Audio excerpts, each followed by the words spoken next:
Hey, what's up, everybody? Welcome to another edition of Gaming News Overnight. Or maybe I said that wrong. It's Overnight Gaming News. Either way, I actually kind of went back and forth on what to call it, so a little bit of an interesting tidbit for you guys. And if you guys didn't know what this is a gaming video where I kind of combined three or four of the day's top subjects and kind of combine them into one neat little video. That way you guys don't have to do any extra clicking. You guys don't have to do any extra searching. It's just all right here, and I link everything, all the stories down below and things like that, so you guys can kind of get back to what you're talking about. Now, one of the first things I wanted to talk about was, even though I did a video about this, was this whole biomutant situation.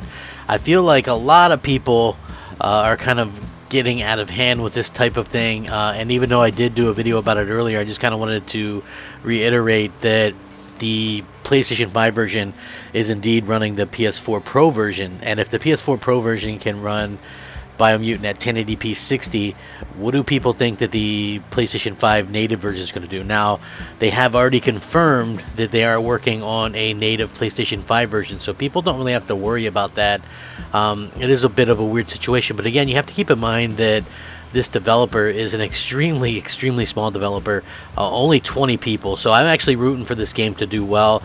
Interesting thing is, like, for me, people know I lean more towards PlayStation where I play my games these days, but when I pre-ordered the CE for this, I pre-ordered it on Xbox months ago, and the reason why I did that, because I figured that since they were last-gen games, that there would be some kind of advantage or some kind of thing where it was a little bit better on the Xbox console, and so that's what happened. Like, I knew that I well in advance. Nobody should be surprised or shocked by this. For games to be updated like that on the PS5 side, you have to basically kind of rewrite the code, and they kind of have to be basically ported directly to it. So yeah, that's why so many games we see are 120 frames on Xbox, where not so many on the PlayStation side. So a lot of people call this damage control, and I'll say, damage control what? There's literally nothing to damage control. This is like factual stuff here that I'm talking about, and you can look up any of the articles that say it. Rocket League, you can't just do a simple patch like you can on Xbox to up the frame rate. Star Wars Squadrons, same situation. You can't just do a simple patch. When Sony has to update their stuff, they literally update it, and you keep all of the enhancements and things like that. So that's a huge difference between what's going on with Microsoft and Sony. And so people getting upset about this stuff, really just calm down. Everything's going to work out just fine, I promise. But yeah, just very interesting stuff, and I kind of wanted to cover that. Now, I wanted to go over this because I thought this was a very interesting thing. So Gears of War 3 prototype for the PlayStation 3 build has been released online, and I just thought this to be fascinating. So the Gears of War 3 PlayStation 3 prototype build that has been unearthed a while back is now available for download publicly. And the build is now available for download, and I'm going to link this article so you guys can check it out. But only a PlayStation 3 dev kit can run the build as of now. They showcased the build for the first time and then released it online this week, provided some additional information in the build confirming that it may run on PC via some kind of emulator down the line. Originally created during an engine test and leaked 10 years ago and remained unusable data while circulating between collectors and exchanging hands, I was the first person to get this data working 9 years later, and decided now that it's time to release it on the 10th anniversary of this build being made, May 19, 2021. To date, this is the only Epic-made data for the PS3 version of the game, as of all the others have been made with leaked source code. Additionally, you can find the fixed bootable data in the archive as well. This data closely matches the intended disk image layout, but boots from a HDD. To make this use of this, you need a PS3 dev kit. This will not work on normal PS3 systems. You need the extra RAM from the dev kit. They mentioned that the RPCS3 is an option, but not as of today. It will boot to the title screen, though. In case you haven't seen the Gears of War playthrough, there is a very interesting video that actually plays through it or whatever.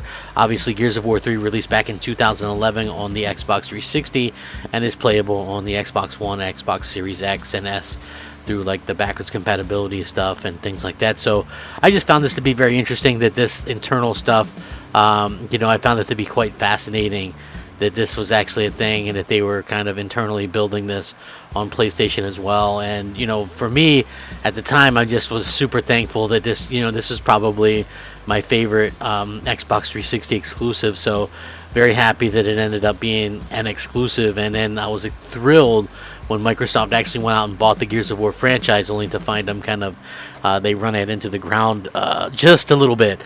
And that's kind of ticked me off ever since. But I do hope that everybody that hasn't had a chance to play Gears of War, man, go play it. It's one of the best franchises ever. The first 3 are killer. Even Judgment is pretty damn good when you compare it to some of the other stuff out there. So yeah, very interesting to see this, and just being able to see it play on a PS3 dev kit and things like that. So I'm sure a lot of people will be interested in looking at this, if just for the chance to actually go out there and kind of see kind of the changes that were made and things like that. So with that being said, I also wanted to cover this, which I thought was fairly interesting. God of War Ragnarok developers looking at The Last of Us Part 2 for inspiration, and Atreus may be fully playable. Dun dun dun! Of course, people are going to have to take this with a grain of salt, just because they're saying something, that they're taking something for, they're going to go out and pay attention to something as, inspiration doesn't mean they're necessarily going to do that. So I kind of wanted to point out. So just like 2018's God of War has been inspired by The Last of Us, God of War Ragnarok may be inspired by Naughty Dog's latest game. Speaking during the latest episode of the God of War podcast, Sony Santa Monica concept artist Samuel Matthews commented on the upcoming next entry in the series, revealing that the developer is looking at The Last of Us Part 2 for more inspiration. He also commented on the possibility of Atreus becoming fully playable, suggesting that developer may be considering having multiple playable characters and switch between them as the story demands, like in Naughty Dog's latest game. In the latest episode of God of War podcast, Samuel Matthews also goes on a variety of other topics, such as the possibility of exploring other worlds outside Norse mythology, who will betray Odin and Thor, and more. And there's a lot of cool stuff to actually listen to and things like that. And like I said, I'm going to keep that as well. Very little right now is currently known about God of War Ragnarok, as it's been announced with a short teaser that featured no gameplay or even a cinematic sequence, and the game is currently in development by Sony Santa Monica and will release on a yet-to-be confirmed release date. It's currently in development for PlayStation 5, and I'm definitely planning on keeping everybody kind of up to date with that, because it's my most anticipated PlayStation 5 exclusive, next-gen exclusive that there is, and there's even rumors that this thing is full-on next-gen and stuff like that. So yeah, now how do I feel about this in particular? Well, I don't feel great about the idea about playing other characters. I think that if people kind of paid attention to the deal with what's going on with Halo, like Halo 5 and Gears of War 5 and things like that, I think it's pretty easy to kind of sit there and go, well, you know what? I think they should probably just stick to playing as Kratos, right? Like, that to me makes a lot more sense than letting you play as all these different characters and stuff like that. Because nobody really wants to play as some of these other characters. Like, nobody wanted to play as Locke or any of those other... I can't even tell you the other characters in Halo 5, right? I mean, I know there was Locke and Buck, but I don't remember any of the other names of the characters in Halo 5 because they were so boring and just I didn't really care. And the same thing with, like, Gears of War 4 and 5.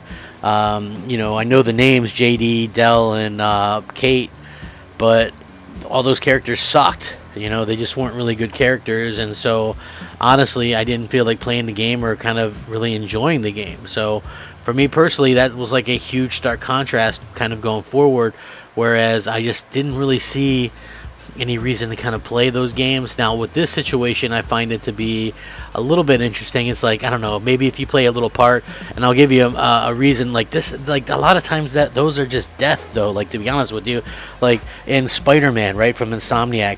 The worst parts of those games were playing as Mary Jane, and then like the walking parts as Miles Morales. Now Miles Morales killed it in his own game, great stuff, but the Mary Jane parts and the Miles Morales parts where you're just walking around and sneaking around and stuff, kind of boring, kind of not great. Same thing happened with I think, like, if you go back to like the original Last of Us, there's the DLC, and then you have to play as Ellie in that. I don't know, I didn't feel like that was as good. Switching through characters like that, just going back to, even Halo, and like people really hated the Arbiter missions back then. It's like people just want to play as the characters that they know and love for the most part. And a game like God of War, which is different than The Last of Us. The Last of Us only had one game, right, where you play as one person, and the DLC switch it up and you played as Ellie. So there's no like set standard of 6, 7, 8, 9 games where you're playing as one character. The next game, you know, you're played as Ellie, and then you played as Abby. So it's like I don't really see the correlation there. Whereas, you know, people are like, well, now they're going to do that with God of War or whatever. Like, I don't see how that would work out. You know, it's a completely different thing. Whereas there's a precedent for Halo. You know, there's like 15 Halo games, and they're pretty much all about Chief. People want to play as Chief. So I think that that's a stark contrast there. With that being said, I really appreciate any and all feedback that you guys might have. You guys have been absolutely amazing. I much love across the board for each and every one of you. Thank you guys so much for always being there and rocking out. Crapgamer out.